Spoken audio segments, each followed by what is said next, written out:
Gracias por escuchar un nuevo episodio de Hablamos de Fraude. Hoy estoy conversando con Enrique de Carvajalo, un profesional con una carrera impresionante en prevención de fraude en medios de pago e e-commerce, con una experiencia, en el banco Itaú, Groupon, Aiden, en Adidas como gerente global de riesgo y pagos, como director de riesgo en PayU para Latam y como VP de operaciones de riesgo en Kushki. Sin duda, este episodio va a ser muy interesante y espero que lo disfruten. Hola Enrique, bienvenido al podcast de Hablemos de Fraude. La verdad que para mí es un gusto tenerte acá. Un experto en prevención de fraude con una trayectoria impresionante, de haber trabajado en grandes compañías como mencioné anteriormente.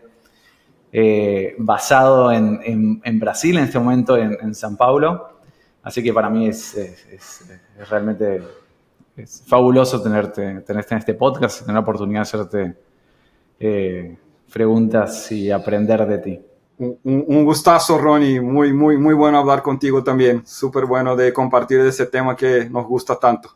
Así es, con mucha pasión. A ver, me gustaría iniciar esto, que me cuentes cómo inició tu carrera en prevención de fraude, qué te inspiró, qué momento decisivo ocurrió a lo largo de tu carrera que te hizo cambiar hacia esa carrera, te hizo iniciar esa carrera. Bueno, Ronnie, te cuento ya hace un rato, no parece, pero ya tengo 40 años y arranqué ahí con 18 prácticamente, ¿no? Yo estaba en la universidad, hacía una cosa completamente diferente, siendo bastante sincero ahí. Yo estudié publicidad y advertising ahí, ¿no? Entonces, un tema completamente diferente, pero yo había arrancado en el Banco Itaú, un banco bastante fuerte acá en Latinoamérica, principalmente en Brasil. Es el segundo banco más grande acá de Brasil. Yo arranqué muy por debajo, ¿no? Entonces arranqué ahí como llamando a las personas y preguntándoles si habían hecho la transacción que estaba viendo en mi pantalla, que era una transacción sospecha y todo, y preguntándoles si habían hecho, y ahí cancelaba la tarjeta, enviaba una nueva si no había hecho la transacción, ¿no? O tomaba decisiones yo mismo haciendo un análisis si caso no lograra hablar con esa persona, ¿no? Entonces, muy por debajo realmente. Lo que pasó es que como fui de alguna manera destacándome ahí, como creciendo en la compañía, gustando bastante del tema también, que era un tema, bueno, un jovencito ahí, ¿no? Arrancando en su vida profesional, y el tema fue me encantando bastante, fui creciendo, fui aprendiendo mucho. Es una escuela, es un banco muy grande, y en la parte bancaria tiene muchos temas de fraude, ¿no? Tiene el tema de account takeover o invasión de cuentas, ¿no? Hay un tema de cuentas nuevas también, de creación de cuentas utilizando datos de otras personas, falsificación de tarjetas, claro. En su momento todavía tenía falsificación de tarjetas físicas también, ¿no? Entonces teníamos ese tema también bastante fuerte. Y otros tipos de fraude también, entonces, que trabajábamos ahí. Entonces fue creciendo, aprendiendo el tema de contracargos también, de disputas, y realmente me destacando hasta llegar a un cargo de liderazgo, de tener equipos por debajo. Entonces por ahí la carrera fue creciendo cada vez más, y bueno, hoy en día ya son más de 20 años trabajando ahí en diferentes compañías, ¿no? Fueron 10 años ahí en Itaú, pero después otras muy buenas y grandes compañías ahí que me hicieron llegar a donde estoy hoy. Entonces soy muy orgulloso ahí de esa trayectoria, trabajando en diferentes partes ahí del proceso, ¿no? En el banco, en los PSPs, adquirentes, comercios también, ¿no? Entonces, soy muy orgulloso de esa trayectoria y de toda la experiencia que tengo construido ahí con ese tema, Ronnie. Fantástico. Algo que me gustaría destacar de lo que me mencionas y que lo he visto y escuchado en las diferentes entrevistas, que es esa chispa que te inició para entrar a esa carrera, justamente es en el tema de soporte, de ayudar, de estar en conexión directa con los clientes para resolver problemas. En tu caso fue el tema del banco, de resolver temas de transacciones extrañas, y esa capacidad de poder generar un impacto positivo rápidamente y un cambio en la situación de la persona, a muchos lo ha llevado, a mi parecer, a crecer en esa área, que es emocionante, tiene mucha, digamos, de cierta forma, adrenalina y está muy bien. Ok, ahora quiero que hablemos un poco sobre tu gestión en prevención de fraude a lo largo de tu carrera. Entonces, quiero que me cuentes que al migrar de una compañía con enfoque local, ¿no? que has estado en diferentes momentos, a una operación global como fue en Adidas, ¿cuáles fueron tus mayores desafíos y aprendizajes que experimentaste? Bueno, es un cambio increíble, ¿no, Ronnie? Entonces, yo arranqué ahí, fueron como, desde esos más de 20 años de carrera ahí, los primeros, diría 12, 13 fueron totalmente en el mercado local brasileño, que es un mercado gigante, un mercado súper fuerte. A partir de 2013 empecé a trabajar ahí con el mercado latinoamericano, efectivamente, entonces con otros países, ¿no? Que tienen perfiles totalmente diferentes. El mercado mexicano, para quien trabaja con eso, sabe que es un mercado muy retador. El mercado colombiano también es un mercado también que tiene sus particularidades también, es complicado. Argentino, ecuatoriano, entonces cada uno ahí con sus particularidades, con sus retos ahí, ¿no? Y es un cambio bastante grande. Ahora, así, eso para mí ya fue un cambio muy, muy, muy fuerte. Ahora moverse a una operación global, como fue en Adidas. Adidas yo fui responsable por la parte de prevención de fraudes en todo el mundo, ¿no? En todos los países que teníamos negocios online. Entonces es lo mismo, pero en una escala mucho más grande, ¿no? Entonces, ¿y cuál es la diferencia, ¿no? De trabajar en el mercado local y trabajar en otros mercados que todavía no conoces o trabajar mundialmente, ¿no? Son las particularidades de cada mercado. Siempre vamos a tener claro, no cambia la operación, vamos a decir así. Entonces vamos a hacer un análisis de prevención de fraude, sea por un proceso a través de inteligencia artificial, sea un proceso manual, efectivamente. Ok, vamos a mirar qué reglas voy a utilizar, qué tipo de modelos voy a crear, qué tipo de estrategia voy a utilizar para eso, ¿no? La operación no cambia.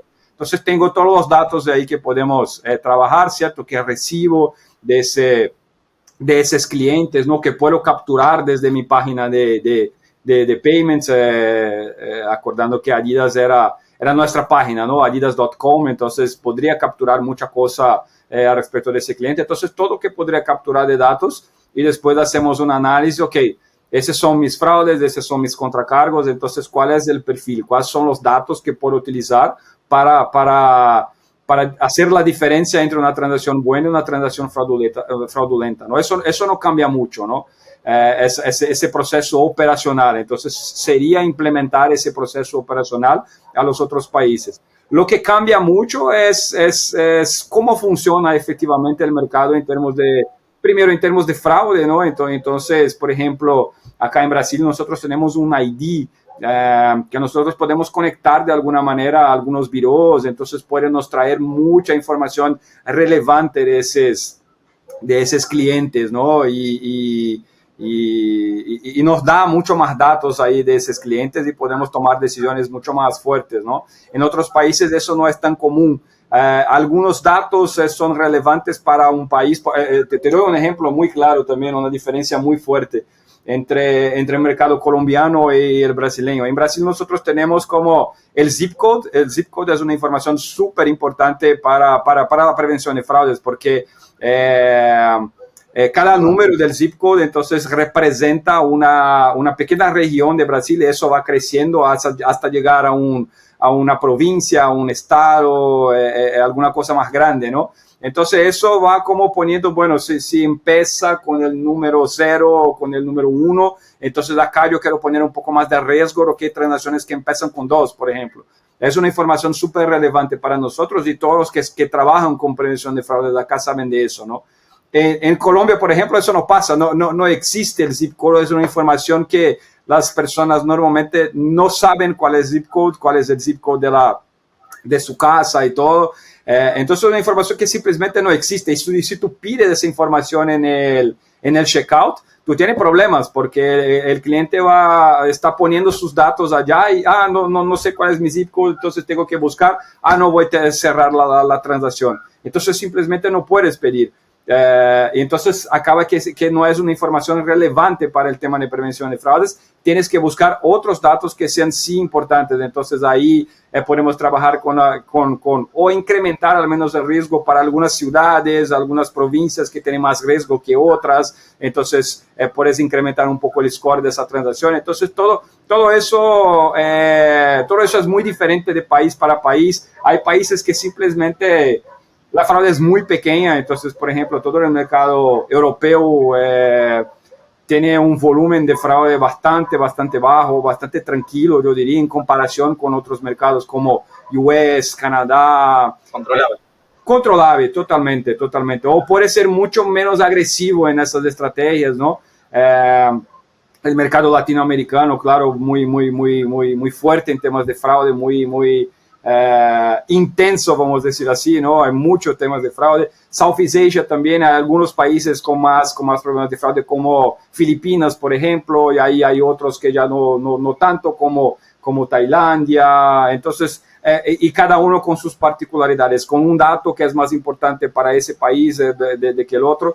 Hay un otro tema también operacional que es cómo se maneja, ¿no? esa fraude, como por ejemplo el mercado inglés, por ejemplo, de Inglaterra, si tú no pides, por ejemplo, el tema de 3DS, es el contrario de que todos piensan del tema de 3DS, ¿no? Siempre los comerciantes piensan que si yo pongo 3DS yo tengo un problema de aceptación, de conversión. En Inglaterra es totalmente al contrario, las personas ya esperan por ese 3DS, es una cosa muy usual del mercado. Entonces, si tú no pones esa validación, tú puedes tener problemas de conversión porque el cliente no se siente seguro, ¿no? El tema de contacto telefónico también en algunos países es mucho más abierto a ese tipo de confirmaciones, de hablar realmente, ¿no? con nosotros, con el comercio, con la tienda, para entender algunos datos para ver si la transacción es segura o no. Otros países ya no quiero hablar. La mayoría de las personas como se sienten no seguras por eso. Entonces, entender esas particularidades, es bueno tener una operación local o lo más local posible, ¿no? En una operación global es muy difícil tener personas en todos los países, pero al menos alguien con que pueda hablar, con que pueda pedir mejores prácticas, alguna cosa, siempre muy relevante. Es muy retador trabajar en una operación tan grande así, Ronnie, en todos los países. Pero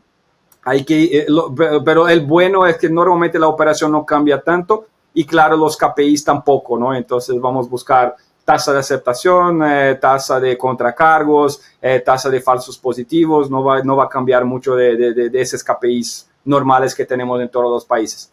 Exactamente, son pequeños detalles que si no conoces el mercado local se te pasan por alto, no por no ser experto en tema de prevención, sino por entender las necesidades locales, ¿no? Como mencionaste, el tema de zip code, que es interesantísimo.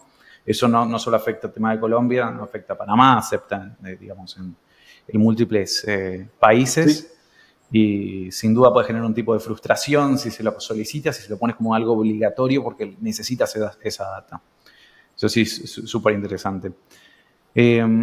A ver, contame cómo fue tu transición de supervisar soluciones de pago, como cuando trabajaste en Aiden, trabajaste en Groupon, después no fue en ese orden, pero después trabajaste en Aiden, después pasaste a Adidas, después pasaste a Kushki.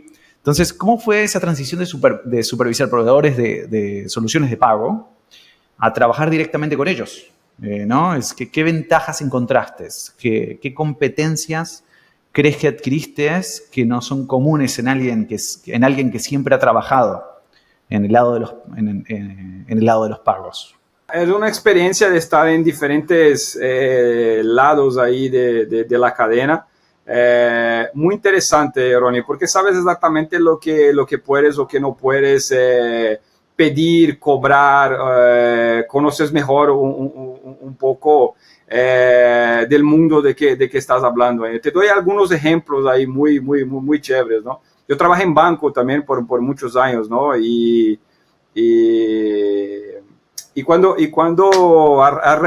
así, estaba arrancando todavía el comercio electrónico ahí, pero nosotros sabíamos que los contracargos normalmente eran nuestros, ¿no? Entonces, cualquier tema que tenía de transacción digital, electrónica, entonces el tema era prácticamente nuestro, entonces no había mucho lío ahí, ¿no? Lo que pasaba es que nosotros no teníamos, en el banco, nosotros no mirábamos mucho la documentación que llegaba de los adquirentes ahí, ¿no?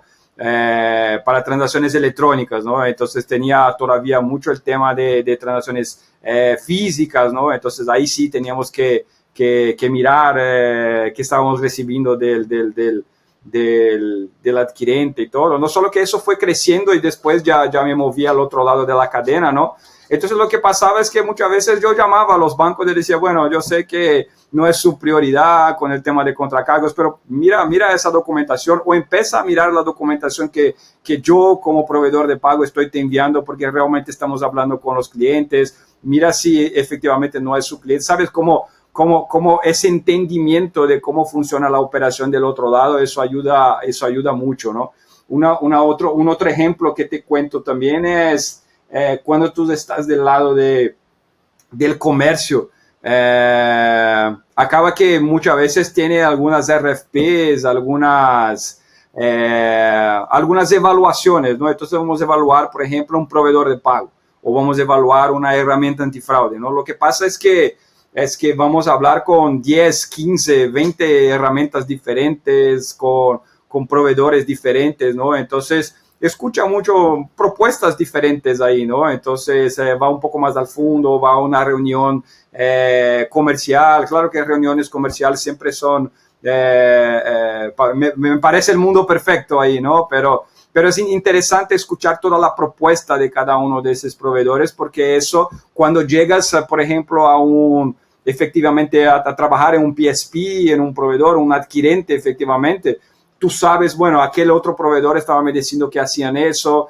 entonces, ¿será que eso hace sentido para nosotros? Acá no hace, ¿cómo va a ser nuestra propuesta de valor? Entonces, de alguna manera, ese tipo de experiencia acaba trayendo valor ahí a la compañía que estás trabajando, ¿no? Del otro lado también, entonces, cuando trabajé como proveedor, sabía exactamente que, por ejemplo, no sé, los clientes más cansones a veces tenían algún servicio que era un poco diferenciado, alguna cosa en ese sentido, entonces podría traer, sabía que era posible alguna cosa en alguna situación, entonces ese cobro a nuestro proveedor trabajando del lado del comercio se queda mucho más fácil, ¿no? Porque sabes lo que ese proveedor puede entregar ahí, ¿no? O puede decir, bueno, el otro proveedor está me ofreciendo eso, ¿por qué no estás haciendo? Todo eso ayuda mucho en términos de negociación, en términos de valor que estás trayendo como profesional a la compañía.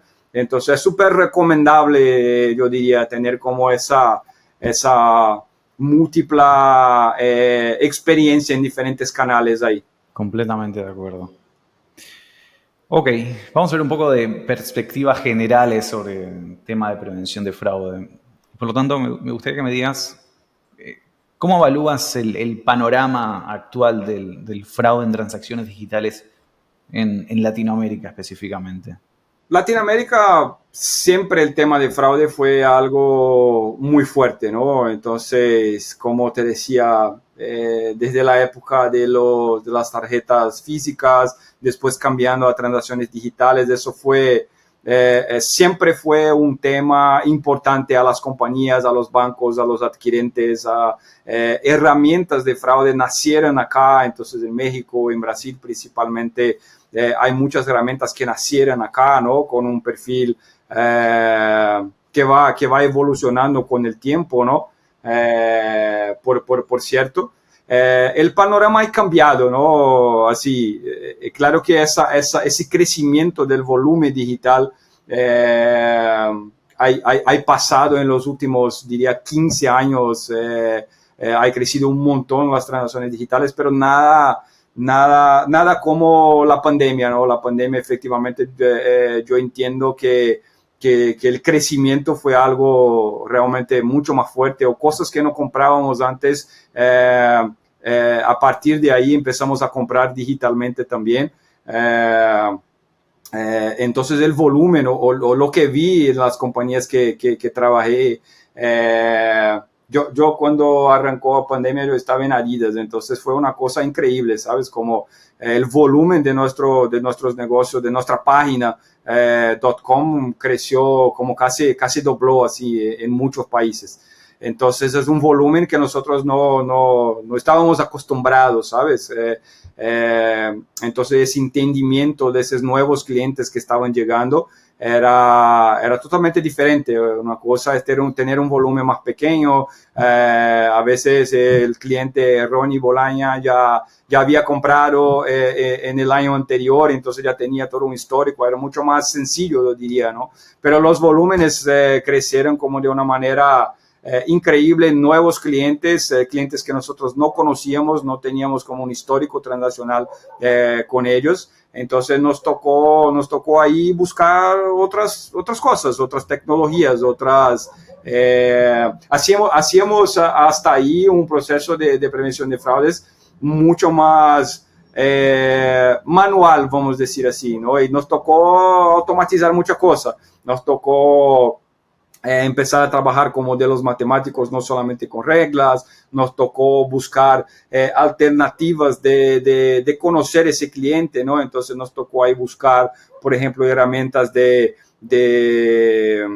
evaluación de correos, de teléfonos, entonces para entender cuál es el perfil, cuál es el histórico de ese cliente, tal vez con otros proveedores, con otros comercios. Entonces nos tocó buscar todo ese tipo de datos, de información al respecto de esos clientes, ¿no? Y yo creo que eso está llegando también en Latinoamérica. Latinoamérica, claro, las herramientas nacieron con un perfil más de creación de reglas, entonces eran herramientas muy fuertes en temas de reglas, ¿no? Rules-based herramientas en el pasado. Entonces están llegando ahí soluciones internacionales. Las antiguas latinoamericanas también están se desarrollando para llegar en ese punto, ¿no? Un compartir, y disculpe que no soy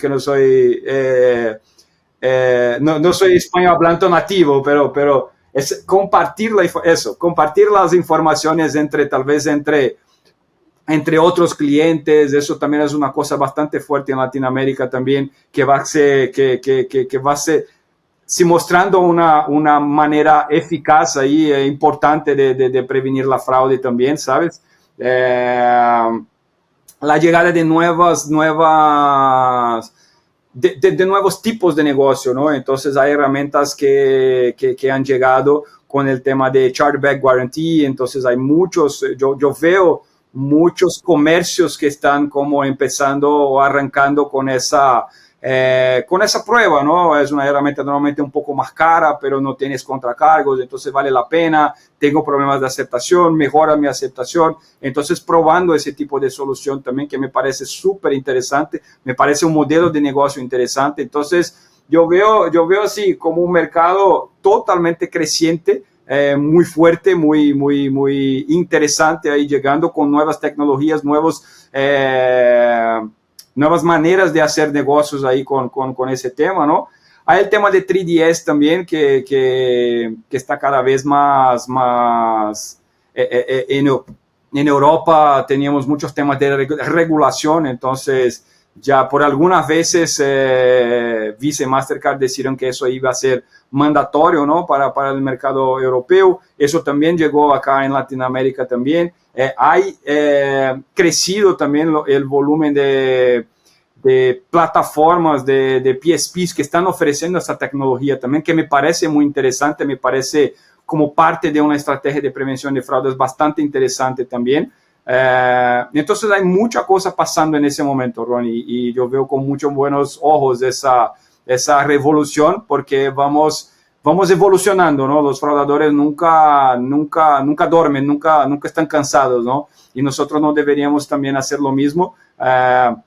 y veo ese nuevo boom ahí de tecnologías, de herramientas, de nuevas empresas llegando con muy buenos ojos ahí.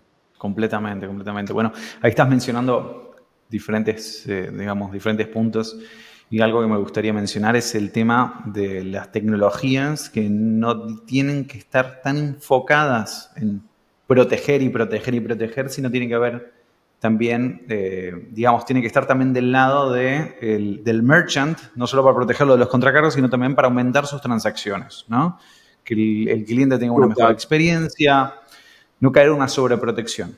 Entonces, eso es realmente clave. El tema de garantía de contracargos es un tema súper interesante.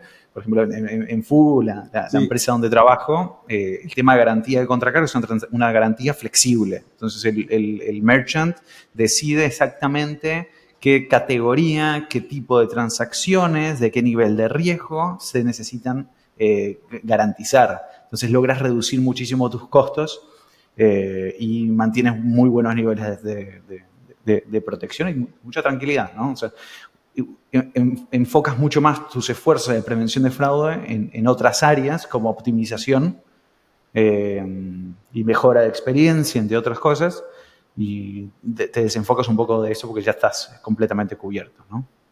Entonces es un tema que sí total, cambia mucho, mucho en la operación de prevención de fraude en las diferentes organizaciones.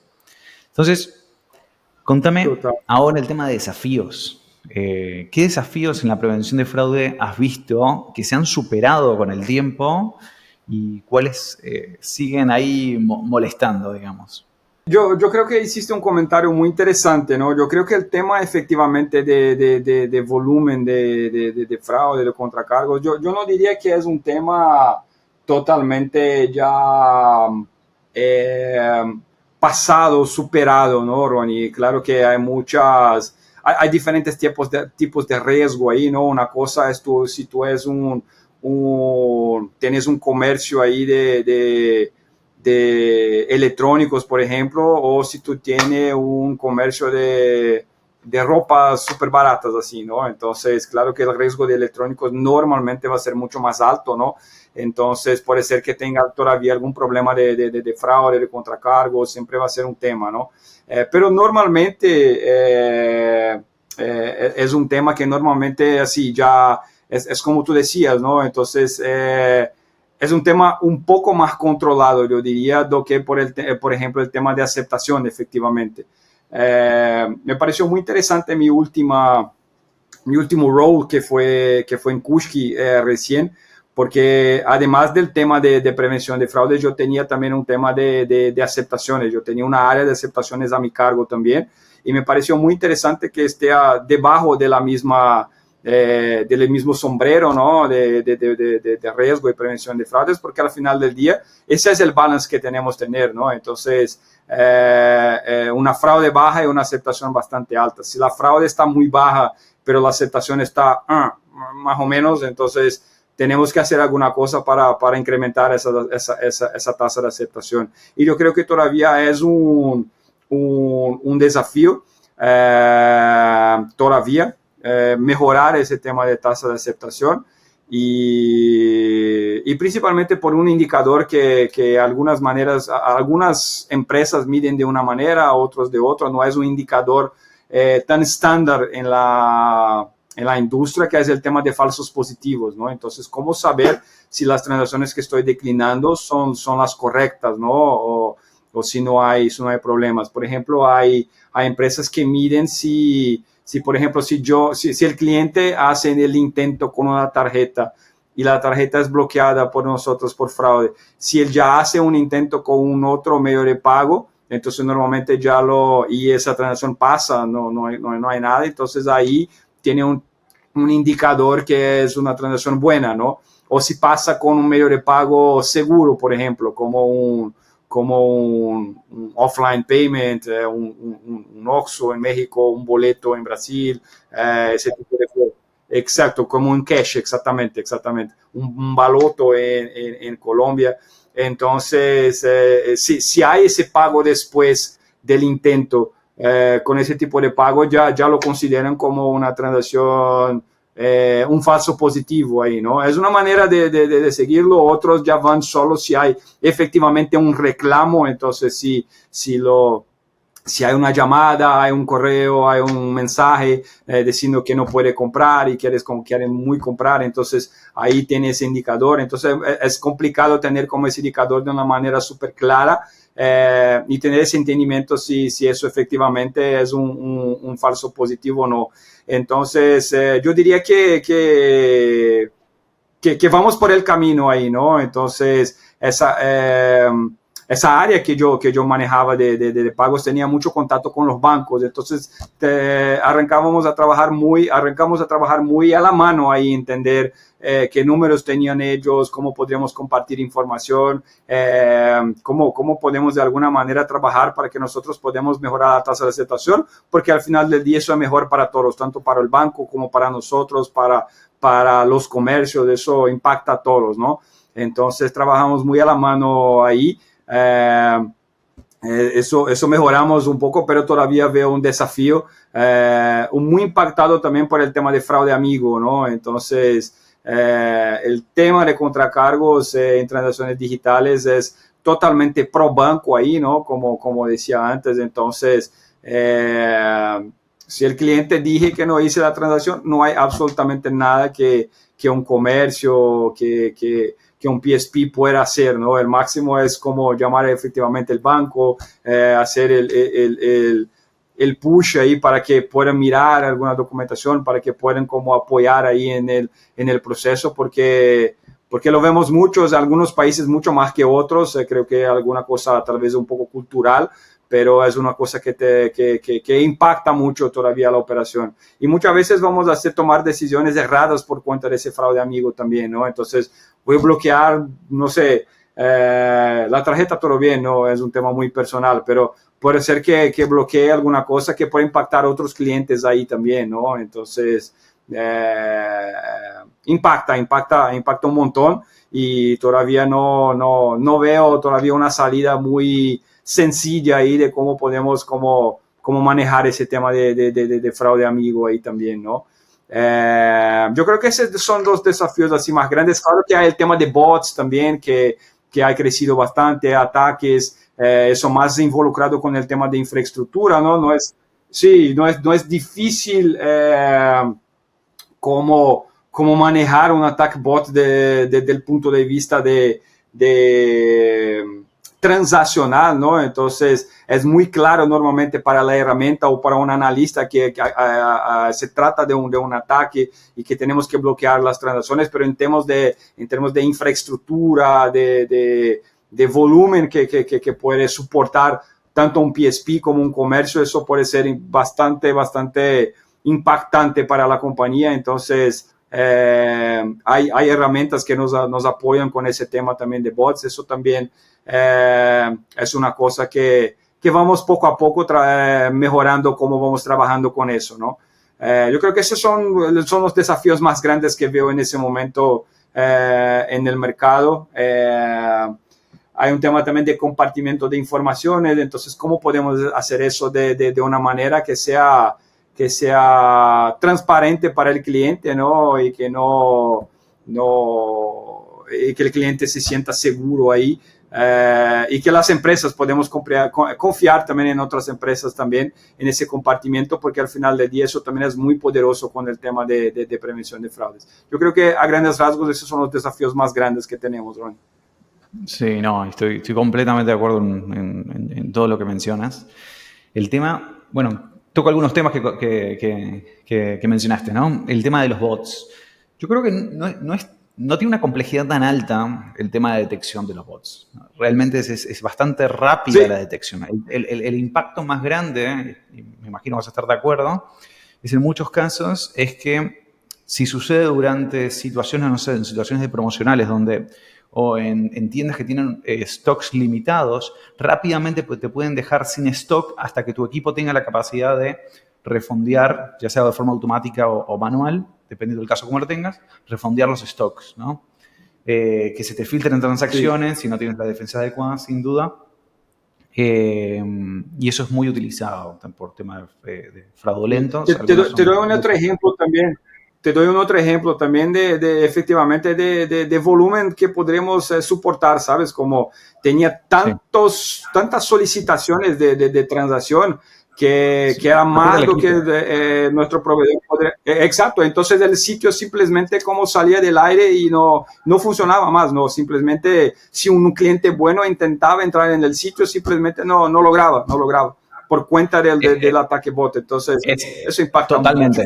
Entonces, justamente lo que estuviste mencionando, estoy completamente de acuerdo, completamente alineado con justamente algo que escuchamos hace poco, que es que el 80% de los rechazos son realmente transacciones legítimas y un 35% de esas transacciones, perdón, de esas transacciones hechas por los usuarios, no vuelven a la tienda a hacer compras. Entonces, eso muestra un impacto a corto y largo plazo que dentro de lo que lleva false decline en comparación a lo que te puede llevar te puede llegar a generar el fraude. Entonces, vemos algo súper interesante, algo que se tiene que seguir trabajando, se tiene que seguir luchando contra eso. En el caso de cómo han operado acá en FU para resolver ese tema, que lo tienen, está en el top 1, ¿no? Han logrado reducir los diferentes clientes en un 70% de eso, ¿no? Justamente por las cosas que te había mencionado antes. Entonces, sin duda, es un tema súper importante. Entonces, Enrique, contame un poco ahora sobre otro tema que también está en el primero, segundo y tercer puesto, que sería el abuso de políticas, abuso de promociones, eh, que también afecta muy fuertemente a las organizaciones. Entonces, ¿cómo has observado la evolución del abuso de las políticas a lo largo del tiempo, especialmente en Latinoamérica? ¿Y qué estrategias se están empleando y qué estrategias empleaste específicamente, o sea, que tienes tu experiencia también en los resultados? Yo creo que las herramientas ahí de prevención de fraudes pueden apoyar mucho con ese tema de abusos ahí, ¿no? Y ahí, si te soy bastante sincero, las empresas que tienen como una buena estructura ahí de creación de reglas pueden apoyar mucho, ¿no? Porque normalmente una empresa que es full inteligencia artificial, modelos matemáticos y todo, entonces van a tener un objetivo, esos modelos van a tener un objetivo muy claro, que es maximizar autorización y reducir el tema de prevención de fraudes, ¿no? Pero para mí el tema de reglas todavía es importante para algunas situaciones que van pasando ahora, en ese exacto momento. Entonces un analista a veces puede identificar alguna cosa y poner una regla y bloquear algunos tipos de fraude bastante interesantes, pero también para el tema de abusos ahí, ¿no? Entonces, y ahí las compañías latinoamericanas que nacieron con un tema de rules-based ahí, su tecnología basado en creación de reglas, en data points y todo más, es una ventaja ahí en comparación a otros mercados, yo diría, porque puede nos apoyar muchísimo, ¿no? Entonces, por ejemplo, con el tema de refunds, entonces no vamos a identificar un abuso ahí en el primer refund, claro, eso no configura, no es todavía un abuso, ¿no? Pero si el mismo cliente hace 2, 3, 4 veces, entonces sería mucho más sencillo y ahí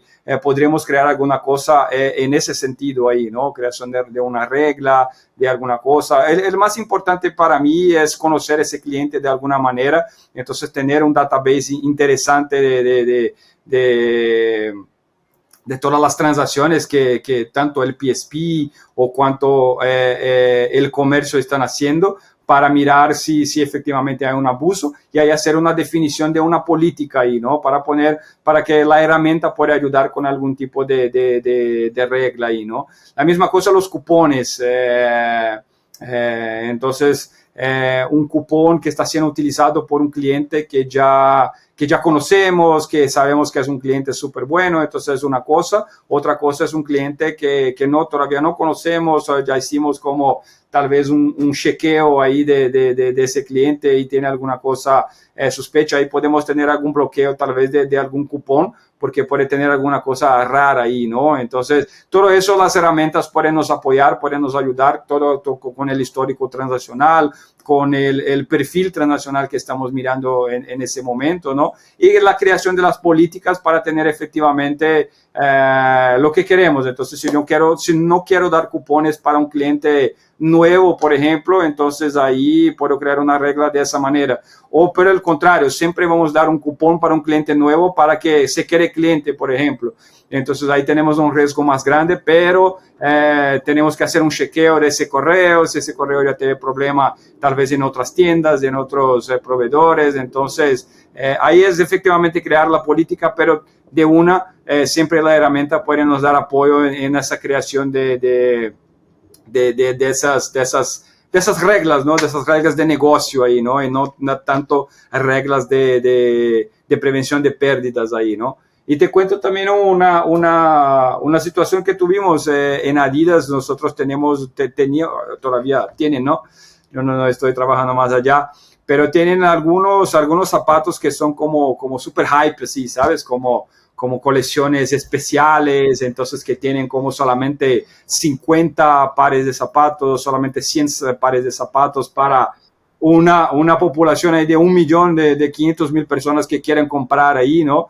Entonces, efectivamente, y ahí nuestra política era que una persona solo podría comprar un par de zapatos, ¿no? Para que no teníamos problemas de revenda y todo ese tipo de cosas, ¿no? Entonces, la herramienta nos apoyaba mucho, entonces utilizábamos ahí los datos transaccionales y ahí era una regla bastante sencilla. Entonces, la segunda transacción utilizando exactamente los mismos datos, ya la regla o la herramienta ya bloqueaba automáticamente, ¿no? Entonces, era bastante sencillo ahí. Claro que teníamos bastante... sí, los clientes a veces reclamaban un poco, pero bueno, ahí mostrábamos solamente la política, eso ya estaba claro desde el inicio a los clientes, y ahí al final del día lográbamos cómo manejar cualquier tipo de reclamo que teníamos, ¿no? Pero en términos de identificación y de bloqueo de esa segunda transacción, para nosotros era bastante sencillo. Lo mismo para los cupones, para los refunds, es solamente definir qué tipo de políticas quieren, que normalmente la herramienta ahí de prevención va a ser capaz de apoyar y de ayudarle ahí. Completamente, Ken, de mi lado, me quedó lo último que mencionaste, el tema de productos coleccionables, pequeñas unidades que tenés que tener mucho cuidado de que no abusen, básicamente no se generen de los 50, 25 se vaya un cliente y después el cliente agarra y revende esas zapatillas. Entonces es clave eso. Eso lo hemos visto muchísimo, y una forma interesante de atacarlo es también el tema de reglas de velocidad, sin duda, y también inconsistencias. Cuando También. hay básicamente conexiones entre usuarios, pero cambios en transacciones pasadas puntuales, a veces casi completos, pero se logran hacer las conexiones entre transacciones. Entonces ahí es donde ves casos mucho más sofisticados que otros, ¿no? Entonces un poco más, por ejemplo, la palabra bobos en el momento de hacer un fraude como ese, que es un fraude suave, digamos, que termina afectando más que nada la experiencia de otros usuarios para poder comprar, pero se logran identificar, y son casos muy interesantes y demandado para poder resolver. Ahora, viendo estos temas y entendiendo que tu posición, tu área, en el área de prevención de fraude, como VP, Head, etcétera, es donde tienes que armar a tu ejército, a tus defensas, para poder luchar contra múltiples frentes, donde vemos fraude en tarjeta, reembolsos injustificados, robo de identidad, abuso de políticas, toma de control de las cuentas, promociones, fraude amistoso. Vemos cosas por todos lados que te pueden estar atacando, y tenés que tener la capacidad a nivel de equipo, a nivel de herramientas, a nivel de estructura, de ese departamento para poder defenderte de eso. Entonces, contame un poco sobre esto. ¿Qué consejos le darías a otros expertos en el área de prevención de fraude que estén escuchando para hacer frente a estas situaciones? Yo no voy a hablar mucho de la parte de infraestructura, Ronnie, entonces como hablábamos del tema de los bots, Sí. De ese tipo de ataque, yo voy a hablar más de la parte de efectivamente de tasa de aceptación, de contracargos, que es donde tengo mi expertise más grande ahí, ¿no? Sí. Y el consejo que doy es no, así, primero tener una política ahí, ¿no? Entonces, no sé, soy una empresa todavía pequeña, entonces entonces no quiero trabajar con el tema de prevención de fraudes yo quiero hacer todo el tema de contratar a alguien que me ofrezca un full service ahí. Entonces, mi recomendación es hablar con estas nuevas tecnologías ahí de chargeback guarantee, o entonces entender qué tipo de KPIs puede ofrecer una herramienta que no tiene ese tipo de tecnología también, ese tipo de seguro, vamos a decir así, ¿no? Entonces tener muy claro cómo va a ser esa definición, pero pensando que la compañía no quiere cuidar de ese tema de prevención de fraudes, entonces entender qué tipos de negocios ahí tiene y ahí hacer todo el tema de tercerización ahí de ese tema, ¿no? De poner una otra empresa para cuidar del tema. Ahora, empresas grandes, siempre la recomendación es el contrario, entonces que lo tomen, que lo tomen, ¿no? El tema para ellos, porque al final del día nadie conoce tan bien el negocio cuanto el propio dueño, ¿no? La propia empresa, ¿no? Entonces, exactamente. Entonces, es súper importante ahí, entonces, trabajar en una infraestructura que sea efectivamente, o que sea efectiva, de hecho, ¿no? Que no sea solamente una herramienta, que no sea solamente un motor antifraude, pero en mi entendimiento, para lograr, y así, todas las veces que lo vi, que invertimos efectivamente en ese tipo de estrategia, de infraestructura, eso sí paga normalmente, pero no se puede tener solamente un motor antifraude, ¿no? Hay que invertir ahí, por ejemplo, en herramientas que pueden nos apoyar a hacer una validación de correo, una validación de teléfono, un tema de device fingerprint también es súper importante, tener una herramienta, tener un identificador de ese tipo de datos, ¿sabes? Eso, así, tú ganas al menos, así, estoy diciendo muy por debajo ahí, al menos 90, 100 data points diferentes ahí solo con ese tipo de herramientas que estoy diciendo, y quien trabaja con eso sabe que eso es oro para nosotros, ¿no? Eso es efectivamente tener como 100, 150 nuevas posibilidades de identificar una fraude específicamente y no tener un falso positivo para esa transacción, ¿no? Trabajar también con 3DS. 3DS también es una herramienta muy que tiene una súper mala fama en el mercado latinoamericano, entonces... no solo latinoamericano, creo que es... tal vez mundial, ¿no? Yo creo. Sí, yo creo que sí, pero el 2.0 es una cosa que ha crecido, estamos compartiendo, o la red está compartiendo más informaciones con los bancos ahí para tomar mejores decisiones, ¿no? Entonces, eso ha crecido, no digo para todas las transacciones, pero un porcentaje controlado ahí de transacciones me parece súper relevante, una herramienta extremadamente válida ahí para mejorar la conversión efectivamente, ¿no? Vamos a poner esa validación para transacciones que yo tenía una clara posibilidad de declinar esa transacción, entonces al contrario vamos a hacer una validación y y ver qué pasa, ¿no? Que muchas veces puede ser un falso positivo a partir de ahí, ¿no? Entonces, utilizar para un porcentaje pequeño de transacciones puede ser muy relevante también. Entonces, mi principal recomendación es efectivamente esa. Hay muchas herramientas importantes en el mercado que pueden apoyar mucho en el tema de prevención de fraudes, y al final del día es como hablamos mucho ahí, ¿no? Mejorar la conversión en 2%, 3%, y yo ya vi mejorar en más de 5% si tienes una gestión de prevención de fraudes bien hecha. Muchas veces ya paga totalmente el tema de la inversión que estás haciendo ahí con las herramientas, y el facturamiento como crece un montón, efectivamente un montón. No solamente el facturamiento, pero la satisfacción del cliente, disminuye el volumen de llamadas que tienen su call center reclamando a veces que no puede comprar, alguna cosa en ese sentido. Entonces eso cambia mucho la estructura. Es un tema clave para el tema de ventas online, ¿no? Entonces ya vi empresas simplemente quebraren por el tema de fraude, y otras que van como creciendo por cuenta de una buena gestión de fraude, ¿no?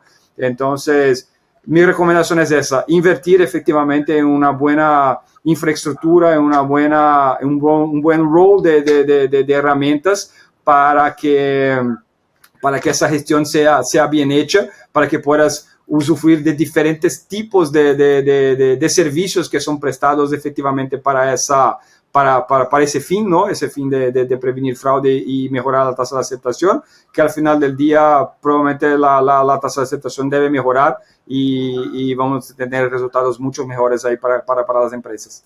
Completamente. Ese es el papel crucial que tiene el Departamento de Prevención de Fraude en conexión con los diferentes departamentos para poder hacer que la operación funcione, sea rentable, no caigan en golpes tan fuertes a nivel de contracargos, también pérdida de clientes a lo largo del tiempo.